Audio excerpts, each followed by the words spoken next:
Hey, Assalamu alaikum. Wa alaikum salam wa rahmatullahi wa barakatuh. Oh, mashallah.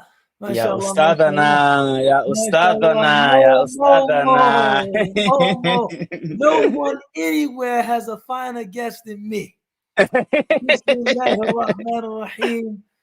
والصلاة والسلام على رسوله الكريم وبعد. السلام عليكم. How are you, Momodou? Wa alaikum assalam wa rahmatullahi wa barakatuh, ya Ustad. It is an absolute pleasure to be with you. It's been a while, but it's always good to see Yeah, you. no, mashallah. No, Mm, it's good to be seen, man. And although it has been a while, I yeah. have you know, I've been keeping very close tabs on you. And I believe that absolutely, and I have to apologize. No, there's nothing for which you have to apologize. There's nothing for which you have to apologize. I think personally, even those things that you've done that I thought, okay, he's intentionally being provocative here. I've appreciated almost all of them because there are places that we can settle into a complacency as a community, and our discourse will grow ossified if we Yeah, aren't pushed. So, someone that understands how to engage intentionally to yeah. make us think, to push us out of some of these artificial comfort zones. Habib, this is what good intellectual discourse always does. So don't Alhamdulillah. apologize. Don't apologize. Alhamdulillah. And also some growing up as well, right?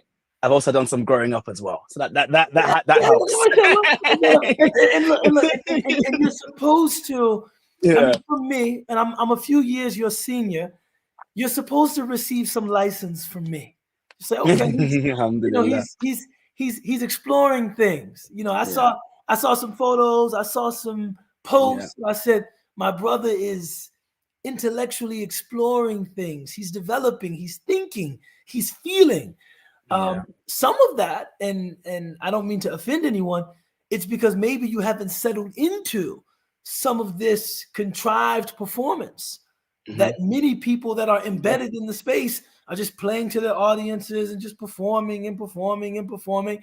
And people that are still interested in truth, Yeah. still interested in agitation, they strike us as provocateurs. But we should really, thank Allah subhanahu wa ta'ala for the presence of such individuals in our communal spaces. But I want to get right Alhamdulillah. into this, man. Yes. This is a big topic. We have seen an explosion of student protests, student-led protests, the like of which this country hasn't seen since the Vietnam War. Yeah. Why do you think this issue has captured the imagination, the attention of young people in the way that it has? I think, it's so interesting to me being, so I'm 30 years old, but being around so many young people still, because of by way of being at school and people who are like 12 years my junior, asking them like, okay, so what was the moment you became radicalized? And almost unanimously, they all say 2020 George Floyd.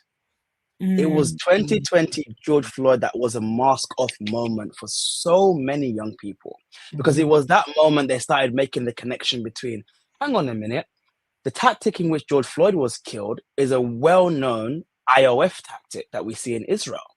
Hang on a minute, people in Gaza were telling people via Facebook, oh, we recognize the tear gas that's being used on black protesters in America. This is what you do to alleviate the conditions. So from that moment, it wasn't, so yes, there was the Black Spring, and we can have the critiques we have. We have so many critiques of BLM. I have so many critiques of BLM, which are well documented.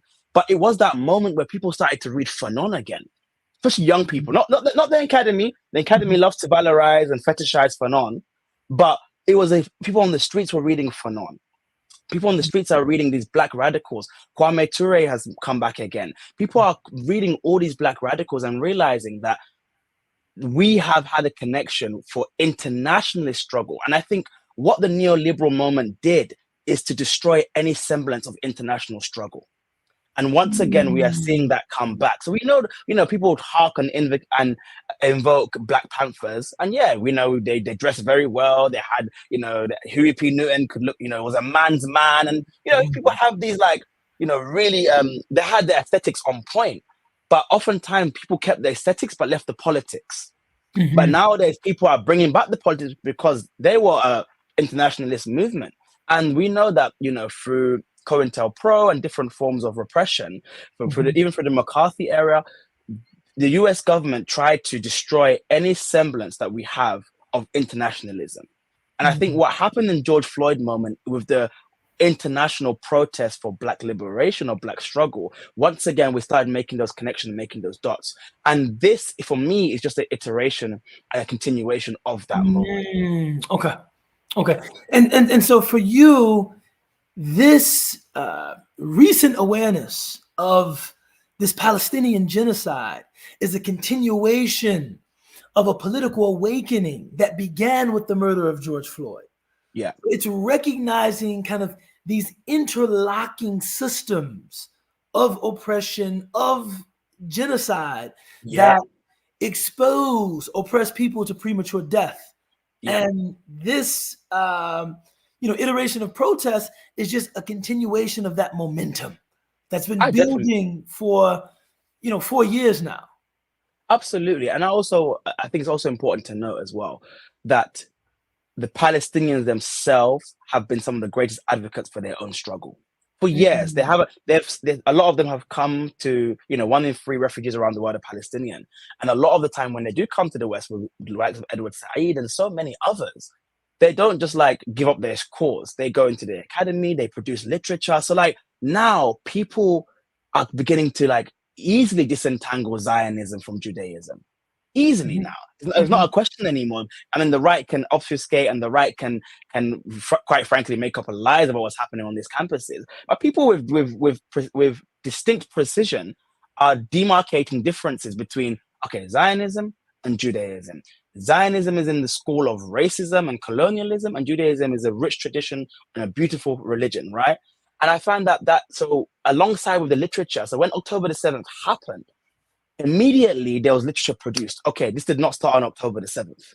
Mhm. Even though the right wanted to say the question was, do you condemn Hamas? That was the question for everybody, right? Mhm. But Mhm. immediately we had literature available to say, look, this has been going on. Do you know what the Nakba is, for example? Mhm. We had all the literature just ready to go. So I want to say just two things in my experience, that the Palestinians themselves have been relentless, and also the allies and the people in solidarity have been relentless in raising that struggle. But the Mhm. consciousness and willing to do things for me is that energy from the 2020 Black Spring, especially with young people. But I also think, you mentioned Vietnam and you didn't mention anti-apartheid, and it's interesting. If you look at Colombia, Mm. the invocation of Colombia was the 1969 Vietnam protest, and they did not so much we did not so much invoke anti-apartheid struggle, and that's deliberate as well, because in 1969 we're talking about the Viet Cong, a small guerrilla army who overthrew and defeated US imperialism. So what we're seeing in this moment again is a re-emergence, but also an acceptance of resistance. Mhm. So Mhm. we're saying where people get a bit shy about this term, but no, we're Yeah. saying no, we are accepting again the legitimacy of resistance. And Yes. that's why we're invoking 69 Vietnam, and not and, Mhm. and anti-apartheid obviously had its Of course. resistance, of Of course, course. of Of course. course. Of course. Anti-apartheid, we can talk about South Africa today, right? Yeah, of course, of course, of course. But yeah, I think this moment resembles '69 more, Yeah, right? Because we're witnessing, an unabashedly settler colonial state in Israel yeah, that is engaging in naked genocide, yeah, right? This is a naked genocidal campaign, and we have embraced the legitimacy of resistance again, yeah, yeah, right? The fact that many young people condemned the ultimatum, do you condemn Hamas? yeah, No, no, we don't. That this is we reject even the premise of the question is yes, illegitimate. So yeah, I think this is a special moment. The thing that I think you bring to the table, and you might not realize that people see you in this way, but this is how I see you, is mhm, that you also bring a very well-noted Islamic legitimacy yeah, to much of this protest sentiment. There have been some Muslims, while of course emotionally impacted by yeah, what's happening in mm, Palestine, they have been on the fence. about protests, on the fence Yeah. about the encampments, on the Yeah. fence about engaging some of this discourse because they feel that it is secularist and secularizing. They feel that it is uncomfortably leftist. It is uncomfortably anarchist. It is uncomfortably, and I think your presence there, given your background in Islamic studies, it kind of forces us to shift the paradigm a little bit. Can you And talk it a little bit does. about that tension, if there is What any? has been, yeah, no, there's absolutely tension. And that's not to say there's going to be carte blanche acceptance of everything that happens at the encampments. That's not to say there's going to be carte blanche acceptance of everything that happens at these protests, right? Because there's you're dealing with different people, different politics, and different understandings of the world. But what has been for me, and as someone who puts myself in the left, as someone who deeply studies Marxism as a theoretical and tool of analysis of material conditions, what has been so, and I understand sometimes when I'm in Marxist circles, there's a bit of a unease when it comes to faith and religion, right? From the Marxist side. But what has been so instructive to me and inspiring is I those just want things. to say I saw the photo of the ziyara to the grave of Yeah. Karl Marx. I saw the photo. I saw the photo. I saw the photo. Just like You can have that one. It's one of my lesser finer moments. but as I was saying, like for me, what has been so instructive, first and foremost, so couple things. Have you heard the hashtag Islamocurious? I have.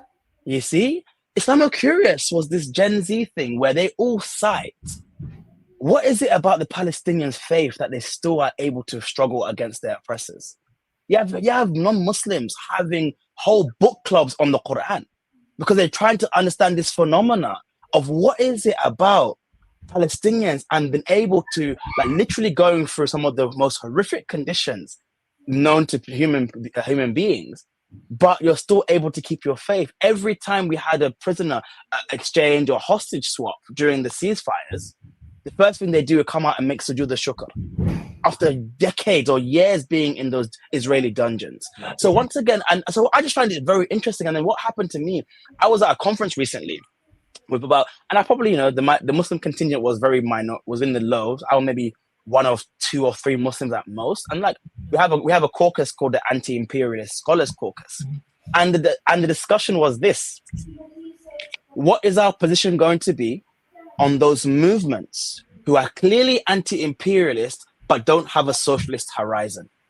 And this was the debate. This was the debate we were having, back and forth, back and forth. And the consensus at the end was we support them. Because we identify imperialism as a primary contradiction, and therefore any movement that's seeking to dismantle that has our support, whether or not they're socialist or not. And my point is that I can imagine this conversation 20 years ago being quite differently.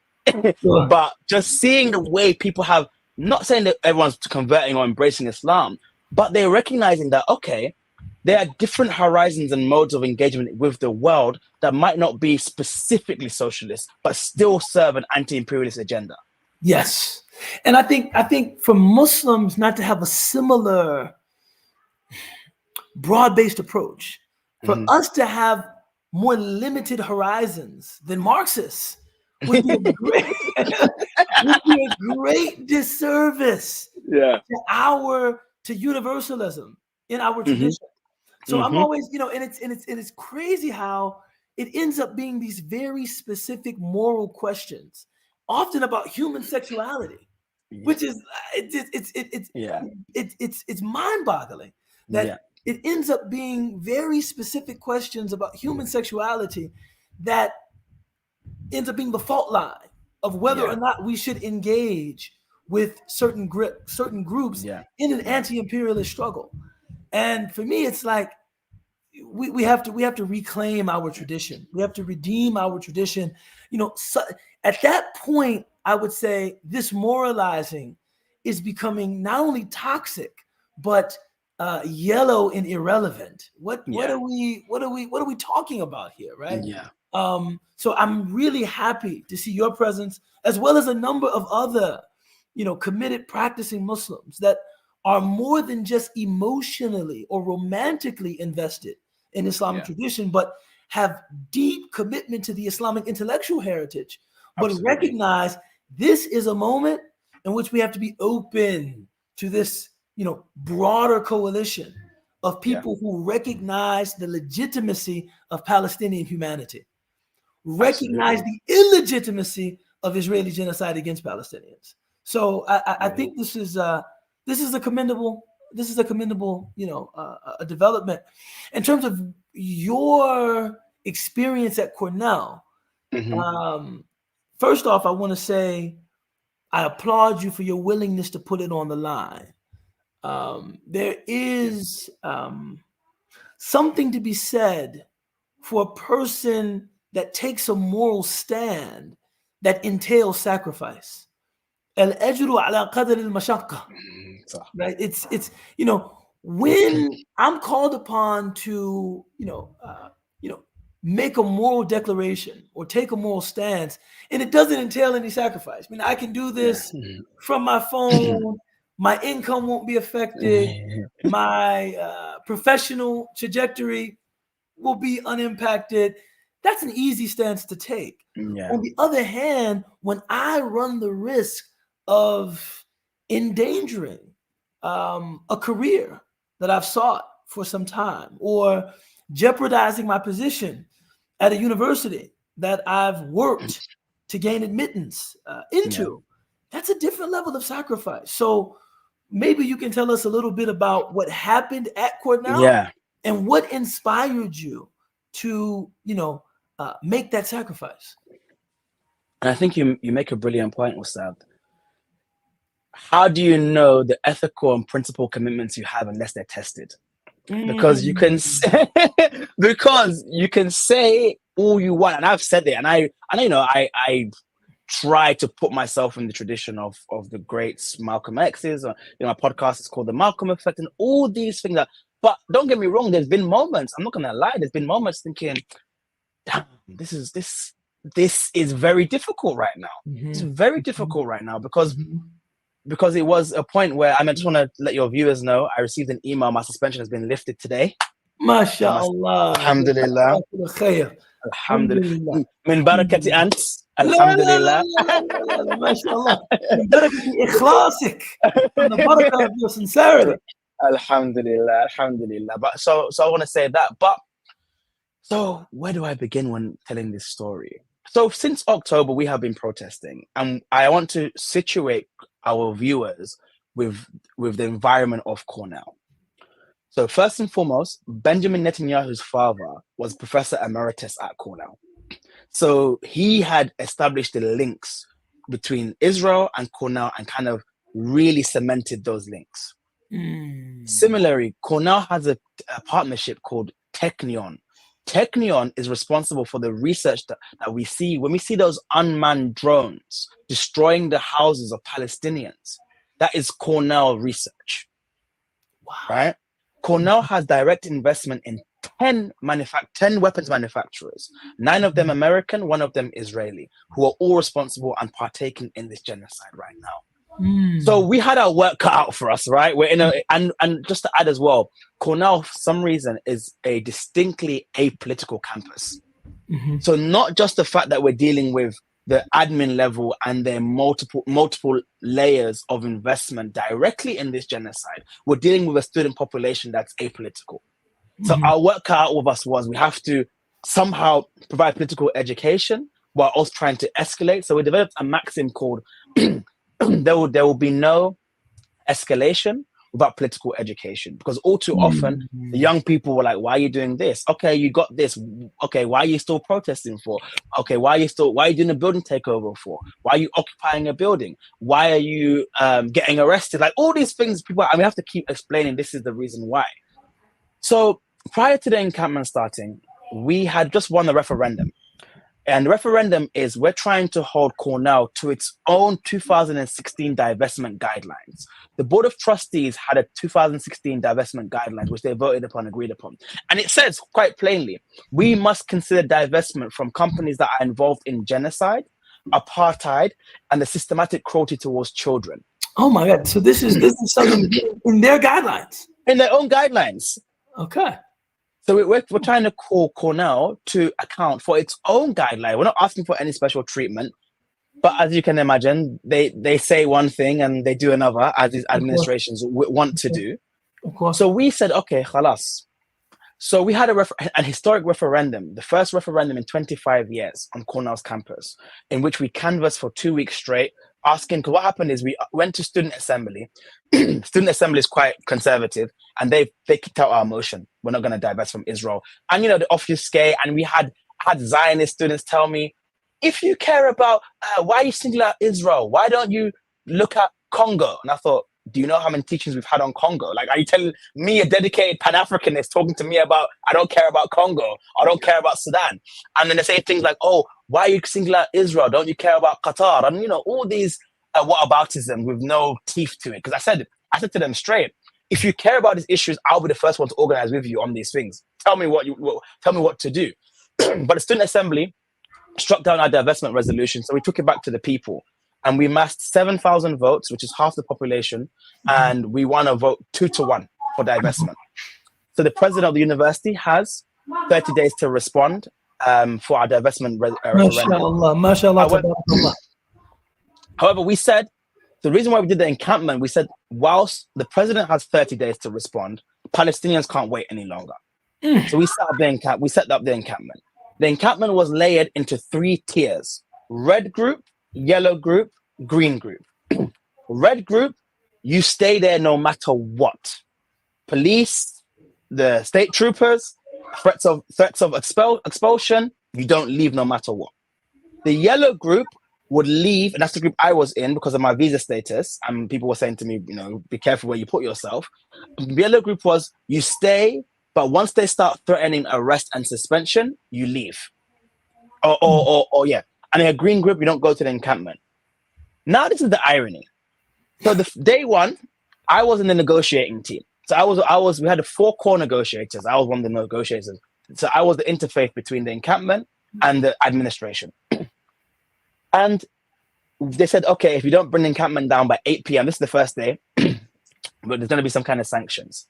So 8 p.m. came, they threatened to call the police. The police didn't have the numbers to arrest everyone. And the Ithaca Police Department, check this out. They said, as far as we are concerned, you guys are only in violation of university policy and not breaking the law. What does it say when the police are more reasonable than administrations? Subhanallah. Like, what is it? The police themselves said they're not coming. They're not coming. Mm-hmm. Mm-hmm. So then that was it. Then at 8 p.m. at the mark, I approached the CFO, who's the chief financial officer, and we went into negotiations. And what was incredible to me, and let me say this politely, I don't understand how people who are in such high-level decision-making processes have little to zero knowledge on the topic in which they're deciding on. Yeah. Mm-hmm. I was shocked. Like, or at the very least, they're able to feign a lack of knowledge on the issues they're deciding upon. Mm-hmm. Exactly. So by 8 p.m., I engaged. So the reason, one of the claims was I was leading chants, I was unruly, and I was also on the art squad where the encampment was at 8 p.m. The reason why I was on the encampment at 8 p.m. is because I was talking to the CFO himself. I was literally in negotiations on the art squad. And in an unprecedented move, he himself lodged a complaint against me to get me suspended, which is quite strange as well. That doesn't normally happen either. So what we realized, so next day, Friday came, 3 p.m., and I got an email saying I've been suspended effective immediately. I'm banned from campus. I can't go to this. I have to no longer, I can't, my online canvas was now revoked. I couldn't hand in my grades or hand in my work or anything like that. What became abundantly clear afterwards is that they were surgically suspending people they think are leaders, or people they think have sway that the encampment will be brought down. I got the email. I had to quickly obviously seek some legal advice, but I immediately said, okay. I said to the guys, because my comrades and my friends were very much like, okay, so how do you feel? What should we do? Like, I said, listen, this is against me personally. I will deal with it. Do not let my suspension sway your decisions on what you do with the encampment. Yes. That was my position straight away. It was straight away. I'd have to. That was my position immediately. immediately. And then I had a meeting, and then the woman threatened me. She goes that if you don't take a deal, we're going to de-enroll you and inform immigration, and you have 48 hours to leave the country. It was in honestly, look at it, it almost feels like it didn't happen. No. I'm Like, sure. I'm sure. like, it was insane. And then my union went and started fighting for it. My union started bargaining over our suspensions, and it was just a whole back and forth, back and forth. But alhamdulillah, you asked me why I'm willing to sacrifice, or why I'm willing to do and still be involved. I just think to myself, there's no world in which, if I live to see 80 years old, inshallah, or longer, there's no world I'm going to be like to myself as an old man, I think you went too hard for Palestine. There's no world that's going to happen. There's no world that's going to happen, in my understanding. But there will be a world of thinking, I really invoke all these greats. I'm not willing to take like a personal consequence for myself, and I thought I had to. But what was interesting, don't get me wrong, it did dawn on me. I remember when my professor started calling me saying, listen, like if you get kicked out, your project is great. We're going to make sure you finish your project in another university. I was like, oh, okay, I didn't realize it was there yet. So this could really happen, right? Yeah, right. No, mashallah. But alhamdulillah, so far so good. We're still negotiating. The school was not negotiating in good faith. They said that, oh, you guys say you're not anti-Semitic, but your chants belie the claim. We asked what chant was it. They said there is only one solution: intifada, revolution. And as I was asking, what's the issue? They said, oh, the one solution resembles the final solution too much, and it makes people feel uncomfortable and scared. And we can talk about the difference. That is rather strange interpolation. That the one solution resembles the final solution. Therefore, it's hate speech. Yeah, they literally said it's hate speech. Yeah, literally says hate speech because it triggers people. And again, we can have and I hope we can have a discussion on this thing of the material versus discursive. Because all too often, what we're finding, people are privileging the discursive at the expense of the material. We're talking 40,000 people have died, 15,000 of which of children, and you're talking about you feel scared on Cornell's campus when there's been no violence, no threats of violence. I've never seen at the encampment, you have Zionists come up to me at the encampment, so agitated, visibly aggressive towards me. And I have to keep it calm because I know what the optics look like, right? And I thought to myself, am I living in an alternate reality? Because you're telling me you're scared, but day in and day out, you come to the encampment to agitate. Day in and day out, you come and argue with me and raise your voice at me, but you're scared on campus. No, it's you know, and the thing about it, all of that rhetoric about being intimidated, being scared, being exposed to hate speech, anti-Semitic rhetoric. This is a dog whistle, right? This is a dog whistle that seeks to capitalize on the worst stereotypes of the protesters and the demonstrators as aggressive, violent, vociferous, disruptive, threatening. And these are well-worn tropes in the United States of America. And I'm recalling the 1960s, in which one of the early consequences of the wave of protests that swept across America's college campuses was that Richard Nixon was reelected, because this gave him the ability to reach out to the people he called the silent majority, right? These people that were presumed to be hardworking and decent and moral, but what he was really referring to was their investment in the preservation of the status quo, right? But the protesters were all depicted as hippies, sexually deviant, perverse, long-haired, they're drug addicts, they're violent, they're immoral or amoral, they're atheists. This is and so these are hackneyed tropes in the United States. So when they make those references, these are not haphazard references. These are intentional dog whistles to say, Of course. to activate a certain class of Americans that might be apolitical, but Yeah. but have strong feeling about Yeah. these kinds of morally unworthy folks. Yeah. Yeah. Right. And I also reject the premise. There is to somehow believe there is a genealogy of hate between Nazism and Palestinians. I reject completely. There's no connection. There's no connection.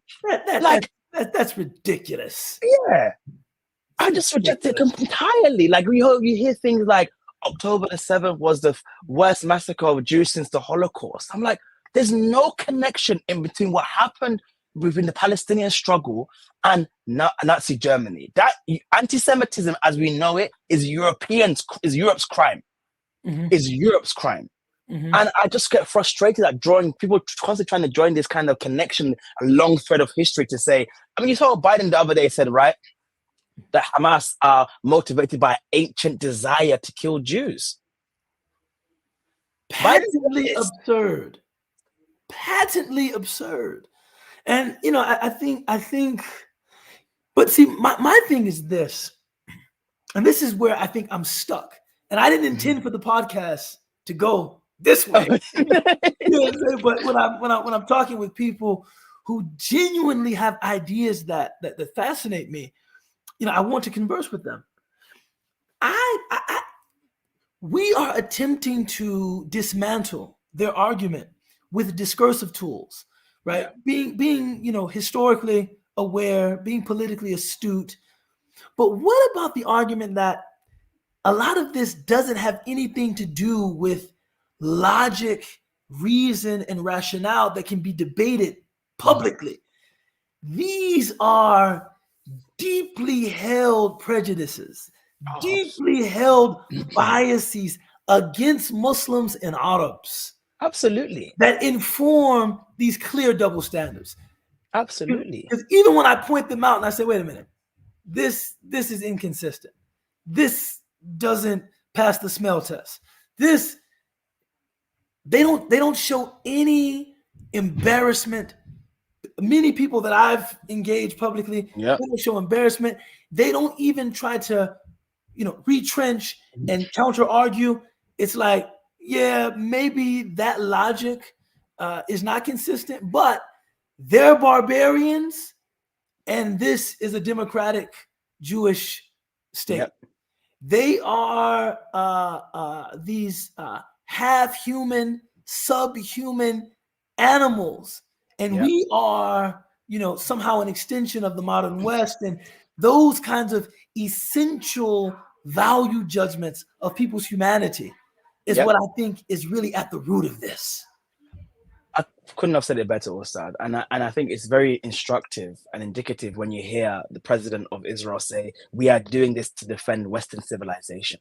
That's what they said, very brazenly. We're doing this to defend Western civilization. The question must become, what is Western civilization? And I think you said we spoke a bit about my Islamic background. What has helped me in this moment? I have analysis of political economy, settler colonialism, slavery, 1492 project. I understand everything. I'm still trying to wrap my analysis around modernity. One thing this moment has said to me, you cannot understand modernity, and I don't mean 9/11. I mean modernity of 1492 without understanding Islamophobia. You cannot. You cannot. Islamophobia is entrenched in the creation and the castigation of the other. It's the Muslim. It's the Muslim figure. Always. Always. It's the Muslim thing. And at this point, it's pathological. It's not just a material analysis I have analysis of political economy, which I use, and it helps me mobilize people and it helps me have clear demands from institutions. But at the human level, it's pathological. It's pathological because there's no explanation. Because I said this and people got upset with me, but I said there's something about Zionism, the state of Israel, psychic health is replenished through the destruction of Palestinians. Absolutely. That's very clear cut to me. There's something about and I said this the other day, speak about people's feelings, right? So I got invited to interfaith dinner. I didn't really want to go because the school did it as a kind of a ploy. I reject it's actually, we can talk about this as well, because I know 20 years ago, many Palestinians themselves kept saying this is not a religious war. Mm-hmm. And it's not a religious war between Jews and Muslims, but you cannot divorce religion from it. No, you cannot. And you cannot divorce religion from it. And I think people now are seeing that again, because I think one of the mistakes the old activism made was solely trying to move out Islam away from it. Mm-hmm. And you cannot divorce Islam from this moment, and you cannot divorce Islam from this struggle, no matter what, no matter how you try. Even the most secular Palestinians have to now admit that. Mm-hmm. But I was saying that, so I went to interfaith dinner, and I sat next to someone, and then we spoke about like, if someone said, I feel scared when I hear the word free Palestine and from the river to the sea and all these questions. And I said to him, we have to interrogate that a little bit. And I always give this example. If we saw a white man and a white man said, I feel scared when I see 3 black boys wearing hoods at nighttime. The response shouldn't be black people stop wearing hoods. The response should be, what is it about your identity formation? Because even your physiological responses that are very real. I believe when many Jewish students say they feel scared, I believe that. No, I want to affirm that. But I want to say, you feel scared, full stop, for me is not sufficient. What becomes a mode of like, okay, interrogation for me is, okay, what is it about your identity formation, upbringing, cultures that has caused you to feel scared whenever you envisage a free Palestine? Let's have those questions. Let's start unpacking it there, as opposed to just merely saying, I feel scared, therefore stop protesting and therefore stop talking about Palestine. No, that will never happen to anyone else. The question will be, what is it about your identity formation that when you envisage a free Palestine or from the river to the sea, you think to yourself, okay, you're calling for my annihilation. Mm-hmm. And then let's have that conversation. And I feel like it's a derelict of duty on the behalf of these administrations to not have these conversations. No, a lot of it to me, it mirrors a lot of the global Islamophobia, where the West projects its own image onto the global Muslim community because they know that for the past 300 years, they have been engaged in a self-serving, other obliterating enterprise. The assumption is that if Muslims gained power over us, or Muslims were given any measure of political autonomy, this is what they would do to us. Because we've done it to them. And I think this is what constitutes that fear. When you say free Palestine, you must be talking about my destruction. Because when I'm thinking about the growth and expansion of a settler colonial state, I am thinking about the annexation of more Palestinian land. I am thinking about the destruction of more Palestinian lives. That's what I mean when I say it. So of course you mean the same thing, right? And I think this is kind of the real source of that fear. And sometimes I say, it's interesting. Now I'm not look. I want to be fair. I'm not saying that people who lived in territories that were numerically and politically dominated by Muslims lived in some kind of paradise. No, I mean, the world is not an equity paradise. But I think Muslims can say with some measure of integrity, our freedom, our liberation, our self-determination, our autonomy does not directly entail the destruction of anybody. Exactly. Right? But you're making that assumption because yours has. Yes. Right? Yours has. Exactly. And this is, and I think that sometimes I want to strip away some of the useful discursive red tape so we can really get down to what's animating this at a human level. Yeah. Right? At a human level. One of the I was listening to this dars one day, and the Sheikh was commenting on the hadith of the Prophet ﷺ, Inna fil jasadi mudgha. This hadith, truly in the body, there's a lump of flesh. Yeah. And he says, in salahat al-jasadu kullu, if Kullu. that lump of flesh is sound, the entire body is sound. When fasadat al-jasadu kullu, and Kullu. if that lump of flesh is corrupt, then the entire body is corrupt. And then he said, this means that every act of beauty, every act of humanity, every act of amity, every act of friendship, it emanates from a human heart. And likewise, every act of barbarism, every act of inhumanity, every act of cruelty, every act of hatred, similarly is animated by what resides within a human heart. So when you see what we're seeing in Palestine, I think it's important to deconstruct what's happening politically. But Yeah. the religious thinker in me, the person that is deeply concerned with the human condition, is also interested in what is happening to those people as human beings. Yeah. What is happening there? You know, I've seen some Jewish men and women participating in the protests at the encampments. And one woman said, I'm not doing this primarily for the Palestinians. I'm doing this primarily for my own people to prevent them from becoming monsters, right? To prevent them from becoming a shadow of what we're called upon to be as Jews. That Zionism represents a perversion of our ethos. Yep. This is important, man. Right? This is Yep. important. Yep. And I think what we were doing, you mentioned so many of the Jewish people, especially young Jewish people, who are explicitly and declaratively anti-Zionist, right? Anti-Zionist Jews. And they realize that, there's been a weaponization of their faith to justify some of the most horrific things we're seeing right now in the world. But what's been interesting to me has been the response, right? They've been called Uncle Toms. They've been called coons. They've been called sellouts. And I thought to myself, it's interesting because when we say in the Black communities, if we ever use those terms, we're saying it for people who are upholding the status quo, not for the people who are talking against oppression. It's strange. It's strange. No, it's really strange. No, it's really strange. And I think that the other thing for me as a Muslim, this has been a gut check moment for me, because I want to make sure what this has done for me is this has clarified my position against oppression, my position against genocide. And I often ask myself, if Muslims were guilty of the same kind of genocide, if Muslims were guilty of the same kind of oppression, I hope I would be as vocal in my condemnation and criticism of that genocide and oppression as I am of Israeli genocide and oppression.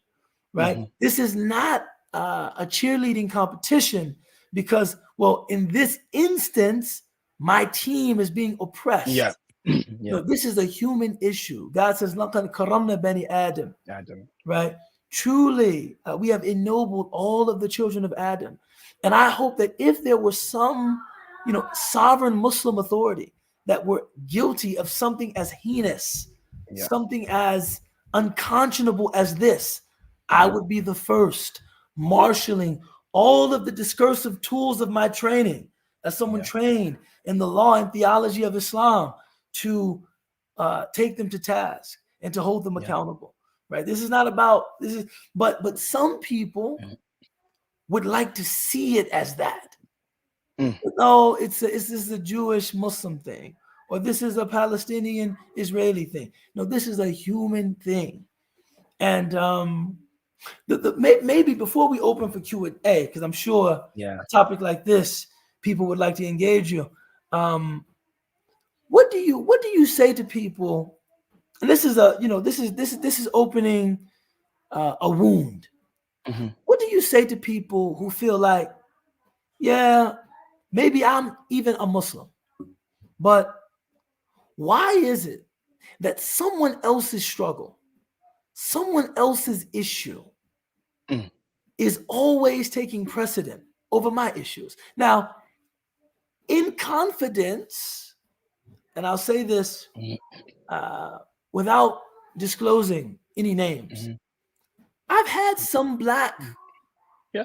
both continental African and African American Muslims come to me and say, yes, I make dua for the Palestinians.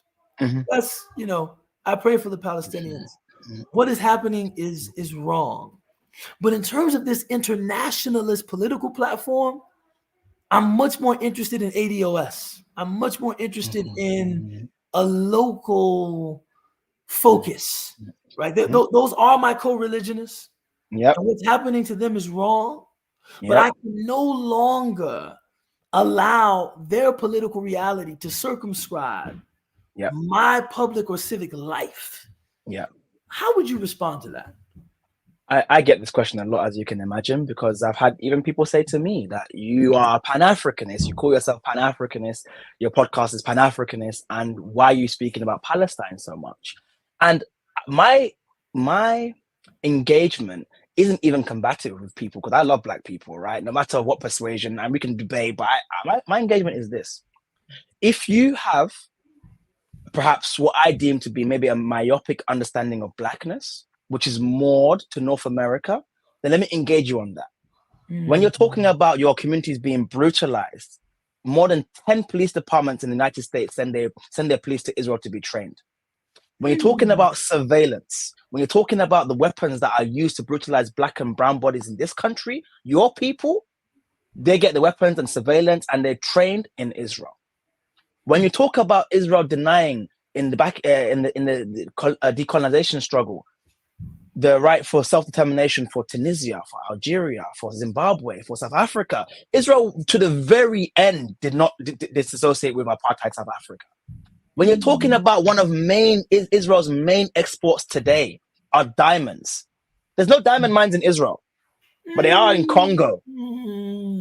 I just keep saying, like, for me, the links, I don't try to like combat people. I say, listen, if you're honest, I can guarantee you, if you deeply care about the issues you do care about and they affect Black and brown people, specifically Black people in the United States, then I guarantee you'll find the link where making this cause worthwhile. That's not to say you have to go and protest every week. You don't have to do that. But at the same time, I will say to people, there's a difference between sympathy and solidarity. Sympathy is just me feeling bad and sorry. Solidarity is me bringing down in my capacity also the same forces that destroy all of us.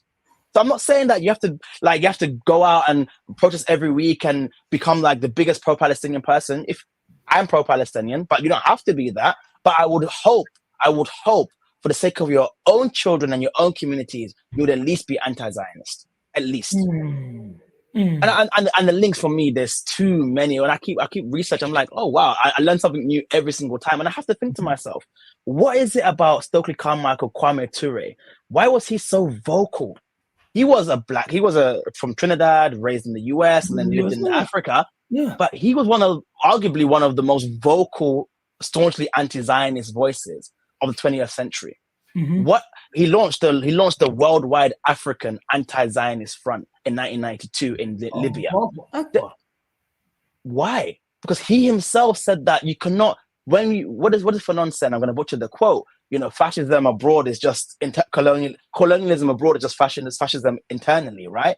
So when we see the ways in which we're brutalized internally and internally, it clearly has a link to the military-industrial complex. It clearly has a link to US imperialism abroad. It clearly has a link to what US exports to other countries in terms of destabilization. So at least for your I don't think I try to go from like a self-centered perspective or like my own specific struggle. But fair enough. If someone says, you know what, I only want to deal with Black issues, fine. Then let me deal with you on these issues then that also concern Black people.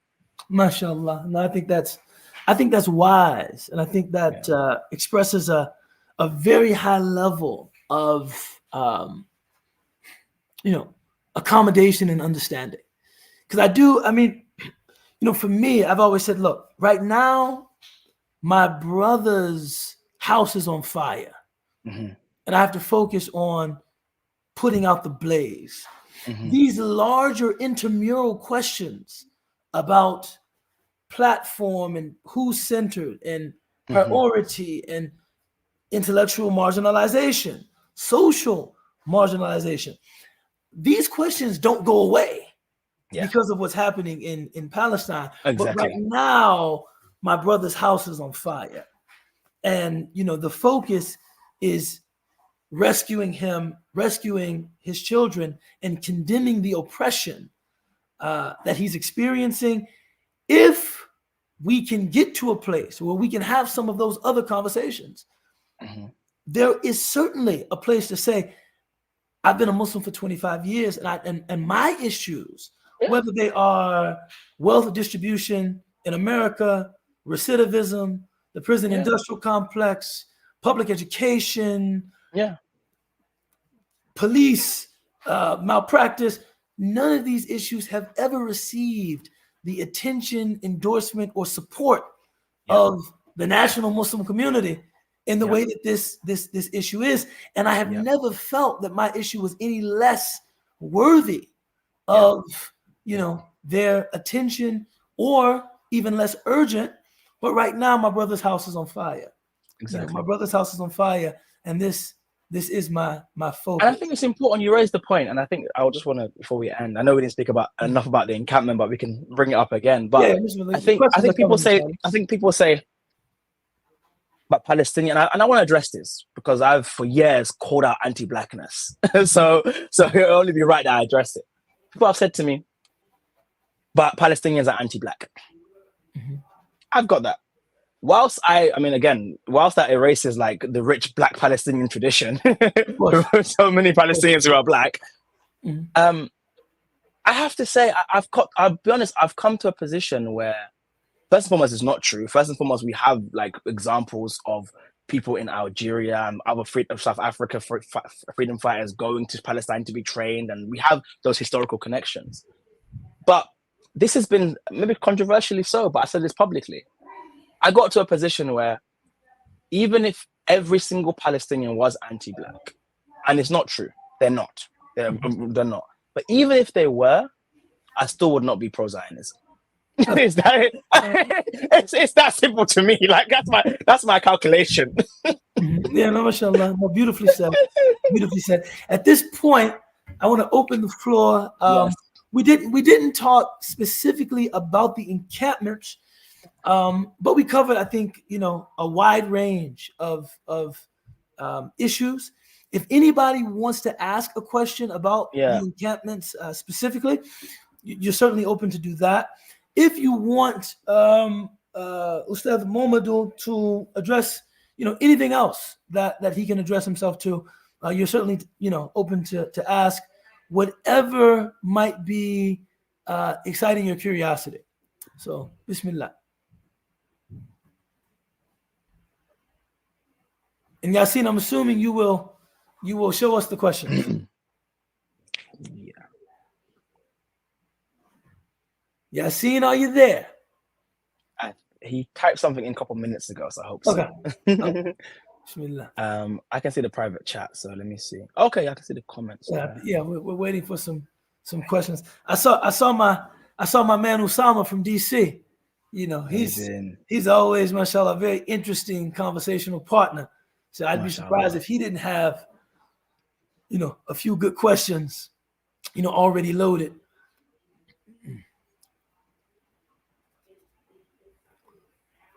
Okay, but so what is the current? While we wait for Yasin to load some of the questions from the audience, what is the current state of the encampment at Cornell? Because in Chicago, Northwestern had an encampment. The University of Chicago, and I live basically on the campus of the University of Chicago, had an encampment. My wife had been down to the encampment a couple of times and was very supportive of the students there. Since Northwestern, the encampment, the news said that the students agreed to cease and desist, and the University of Chicago, their private police force, removed the encampment. But DePaul University, the encampment is still, very much in effect. I was there last Thursday, for a Nice, talk, mashallah. and I got a chance to visit with some of the students there. But okay, well, Yassine is here now, so we'll come to that question about the state of affairs at Cornell. But Yassine, what do you have for me, man? It's a tough one, so it's on you guys. Can you talk more about human sexuality as being a fault line? There's a point of confusion for me about the proper choices according to our tradition. Well, I'll clarify what I meant. Yeah. And then Momodou can chime in. Is that for a lot of people, and we were both commenting about how ironic this is, the question of whether or not to engage with the encampments and the protests is, well, there are LGBTQ plus groups present, and they have somehow created this, I would call it almost a pan-protest identity that has made the cause of the LGBTQ community synonymous or consistent with the aims of the Palestinian freedom movement. So some people, out of an uncomfortability with the LGBTQ movement for whatever reasons, have also shied away from engaging the pro-Palestinian movement. So maybe Momo can speak to that. And I think brilliant, Ustad. And I want to say it publicly. Your piece I read, it was a year ago. When you spoke about these issues. It was one of the best things I read. So thank you deeply for that. Alf shukr, wallahi, Allah yatik al-khair, wallahi. That was really because I was like, there were so many fires to be put out, and I felt like that just quelled a lot of things, how we deal with these issues. And I think you said it brilliantly there. All I will add is we have to be careful not to make that the fault line, because people are going to come from with own experiences no matter what, and we can't do anything about that. But one thing we have to also reject, because that also gets weaponized, right? People say, "Oh, why are you a queer person with Palestine when if you were in Palestine they would kill you?" They and we understand how Israel engages in pink washing, right? Engaging in pink washing to act as if it's the only democracy in the Middle East, right? And they're so progressive, which they're not. It's not even true. But I've always said something very similar. An Israeli drone is not distinguishing between a straight Palestinian, a gay Palestinian, a black Palestinian, an Arab Palestinian, black Arab, sorry. Like, for me, it is a primary contradiction of settler colonialism versus people who are a besieged people. That's not to say there's not going to be contradictions afterwards. And I think, and I do hear some people say to me, but if you don't deal with the contradictions now in the movement, in the future, they're going to be more difficult to deal with. But I just feel, again, there's bigger fires to put out. I'm so sorry. If you feel uncomfortable with a specific iteration of a protest, don't go to it.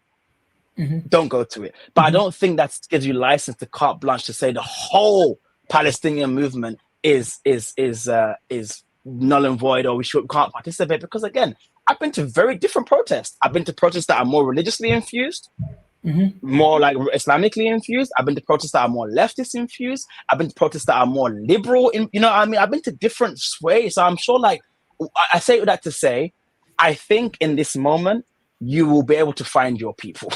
People that you feel comfortable with, no matter. I think you'll find them. I think if you look hard enough, you will find a form of protest that fits with what you deem morally upright.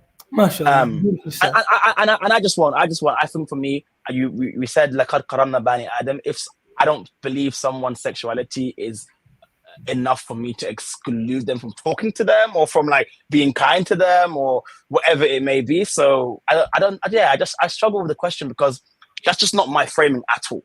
My framing is, how down are you with injustice and justice and how vociferous are you against injustice? That's my primary framing. That's not to say I endorse everything anyone does, because I don't. I'm a Muslim. I have my ethical commitments that I hold very dearly. I don't shy away from. I'm public with them.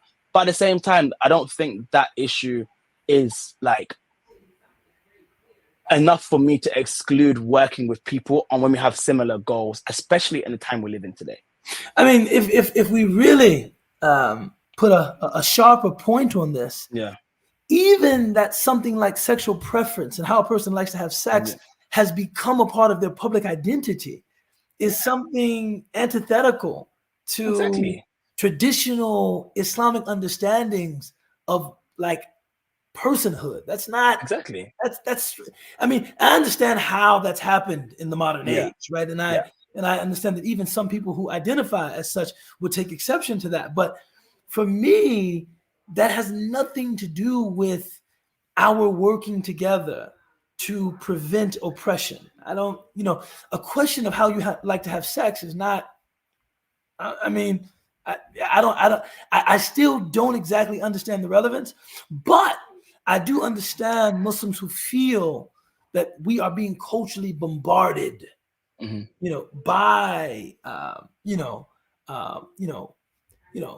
people that want to challenge our, ethics, sexual ethics and such. But yeah, for me, the question isn't really relevant to protests and to struggling against oppression.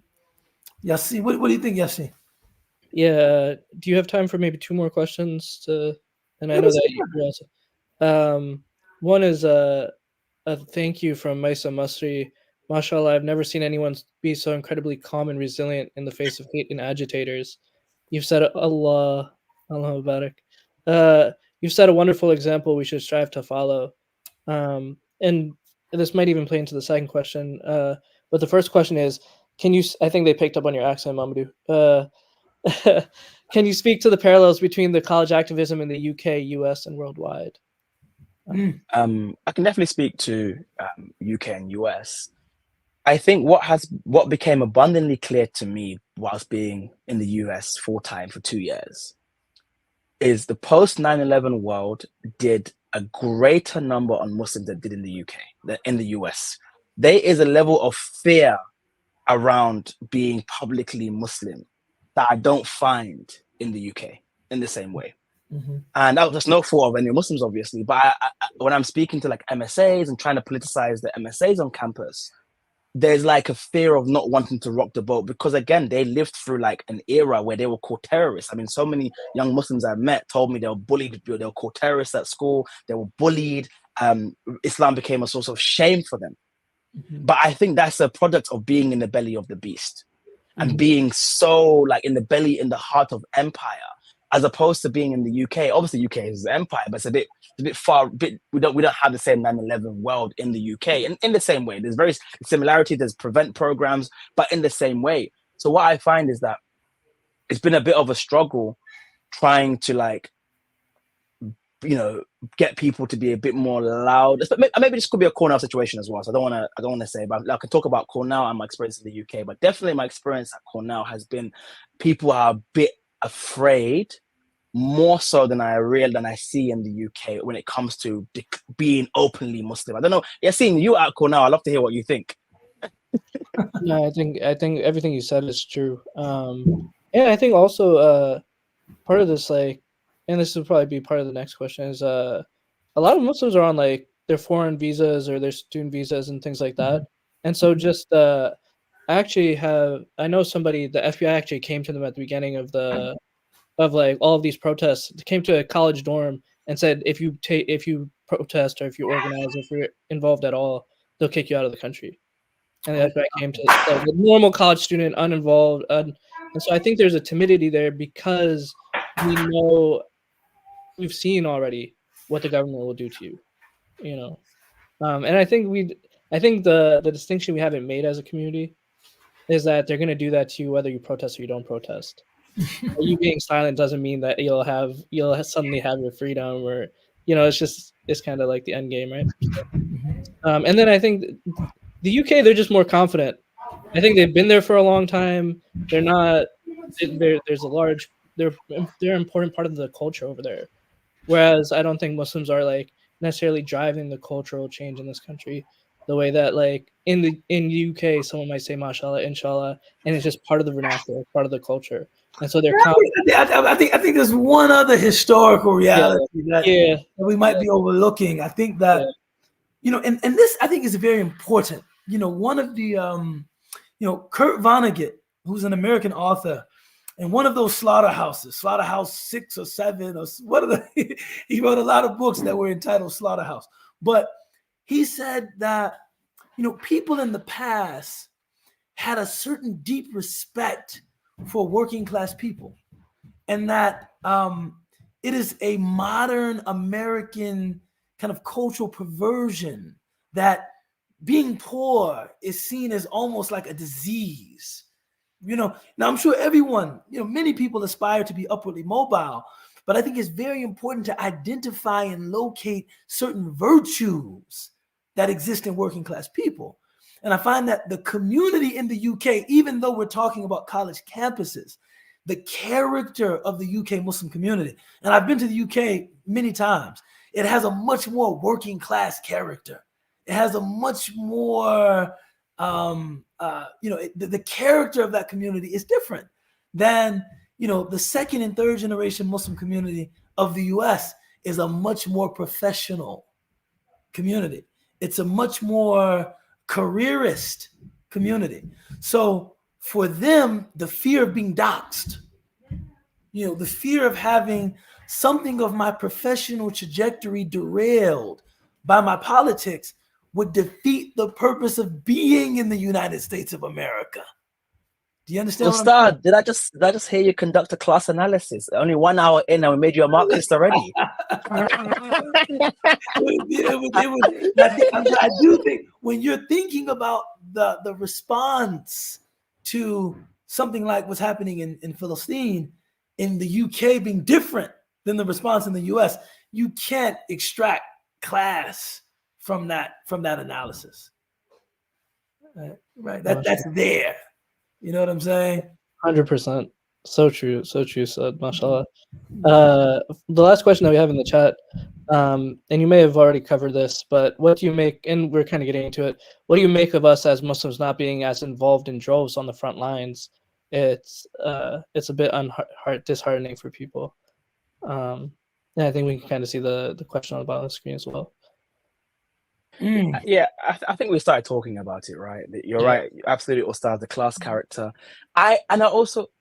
There's some terms I've experienced in the US I never heard of before. People telling me, I guess maybe it's an Ivy League school, but pre-professional. I never heard that in my life. Maybe because my trajectory in my life is a bit different. But someone said to me, but what was disheartening was seeing Muslims say to me that we support the cause, but I got to think about my career. That was very disheartening to me. Mm-hmm. That was like, wow. And I think it, once again, I'm seeing, this is why I find it interesting people draw these fault lines, because at the protest, the majority contingent isn't Muslims.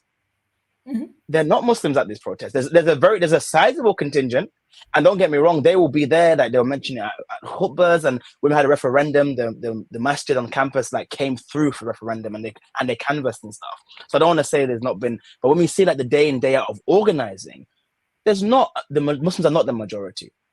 And I just think for me that just speaks to the necessity of perhaps more political education, necessity of I don't know what it would take for people to lose that fear, but I do think it's getting better. From what I've heard from my people who have been in the game much more longer than I have, they said that they've seen definitely a shift. So whilst it's disheartening, I think there is still a shift taking place.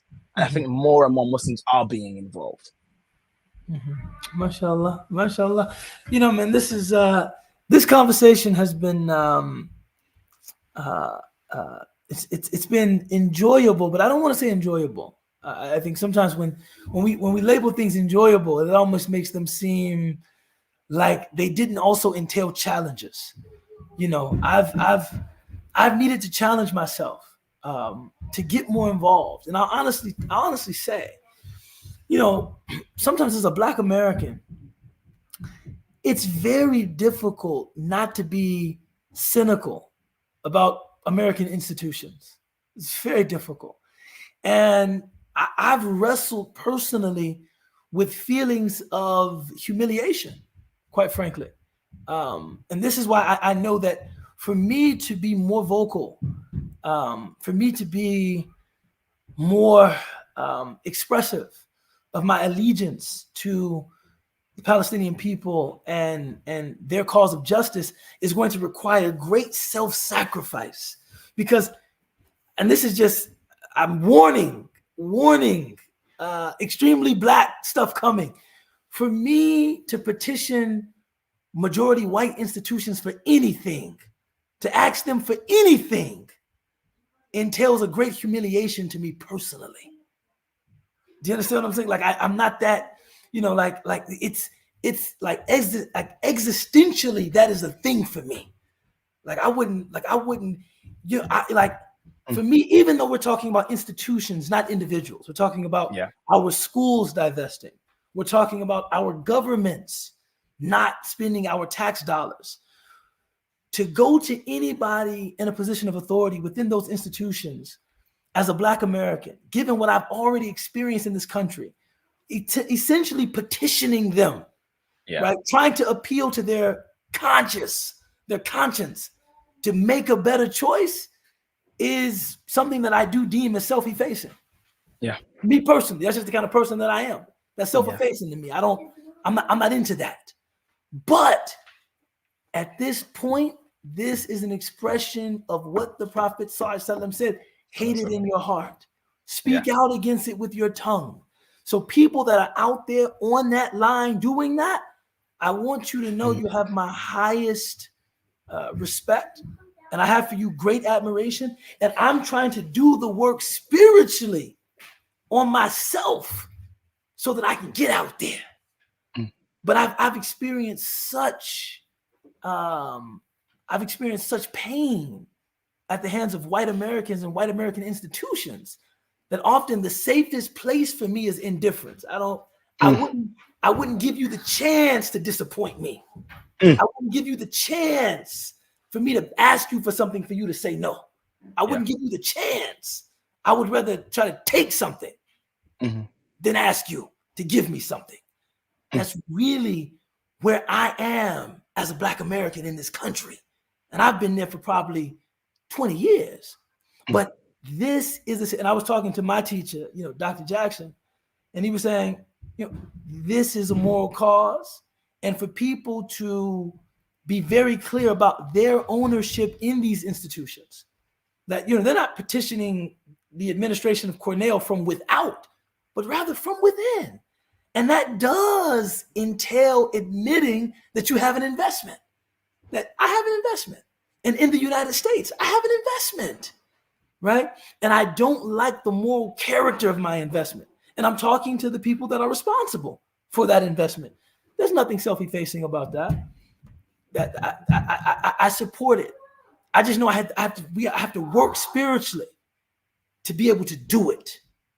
If that makes any sense. Some people will have no idea what I'm talking about. But Momo, I know you know what I'm talking about. You know what I'm talking about. I don't like engaging those people and those institutions in that way. It's been difficult for me in this moment. I don't put myself in the tradition of again petitioning these majority white institutions. I'm here to I want revolution, right? Like for me, I would say it's difficult for me to petition a majority white. It's difficult for me to petition. Man, look, because when I petition you, it is a tacit admittance or a tacit admission that you have authority here, and I'm appealing to you to do something different. But this is sometimes a reality. This is sometimes a reality, which is hard on proud people. It's very hard on people that have a great deal of pride. It's very hard on them. So may Allah help us. May Allah help us. I mean, it's so good to see you once again, Ustadh. I'll definitely be in touch soon. Man, you inspire me, and like I said, man, no matter what you're doing, man, making a ziyarah, I'm always keeping very close tabs with you, brother. And you are someone that, of all the young, intellectuals and intelligentsia that are coming up, I want you to know you have my highest hopes, but also my highest expectations. You have been equipped for the space that you're entering in a very, very unique way. from your family background Thank you. to your religious pedigree to now your academic pedigree. And I'm interested in what Allah is going to do for you. Barakallah fiqh, Ustaz. And again, once again, it's been honestly, this is like, again, I saw Mustafa Briggs, I watched his one recently, and he said this is a full circle moment. It's a full circle moment once again, because I asked before I went to Egypt to study in Al-Azhar Mosque in the Iraq, I was like, Ustaz, give me some advice, and you were there and you gave me all the advice I needed at the time. And now we're here again, and now I'm sharing a platform with you. So thank you so much. And if you need me for anything, I'm there, inshallah. Thank you, inshallah. Take care. Salam alaikum. Well, Bismillah ar-Rahman ar-Rahim, wal asr. إن الإنسان لفي خسر إلا الذين آمنوا وعملوا الصالحات وتواصوا بالحق وتواصوا بالصبر سبحان ربك رب العزة عما يصفون والسلام على المرسلين والحمد لله رب العالمين. السلام عليكم. Assalamualaikum everyone. Before good to see you, Sheikh. Just wanted to make a couple of quick announcements about ALIM. We have so many great programs, such incredible intellectual scholars. We're trying to bring together people who want to make an impact in the community this summer. Please join us for the summer ALIM program. It's a faith-affirming intensive. We have many traditional as well as contemporary subjects that we'll cover throughout the summer. You can find out more at alimprogram.org. alimprogram.org. There's scholarships still available, so please apply to that if you can spend some time with us in Chicago this summer. It's a beautiful program, beautiful teachers, beautiful communities. There's also a groundbreaking book that just came out by Dr. Sherman Jackson. It's called The Islamic Secular, and it's a new way to approach the world for the West to see that Islam has something to offer in terms of integrating your secular and your spiritual life. And so we actually are putting on a book club for you, inshallah, that begins in 2 weeks. So register now so that you can become part of this book club. You can see the world differently. You can connect with other thought leaders in the Islamic world. It's going to be an incredible book club. We've been doing this, but we're going to start a new book, The Islamic Secular. You can find more about that on alimprogram.org, and that'll be under the virtual things that we offer under the virtuals tab. So with that, I'll let you all go, but please, we would love to see you in the ALIM program this summer, as well as in the book club online, starting in 2 weeks, starting in June. Assalamu alaikum wa rahmatullahi wa barakatuh.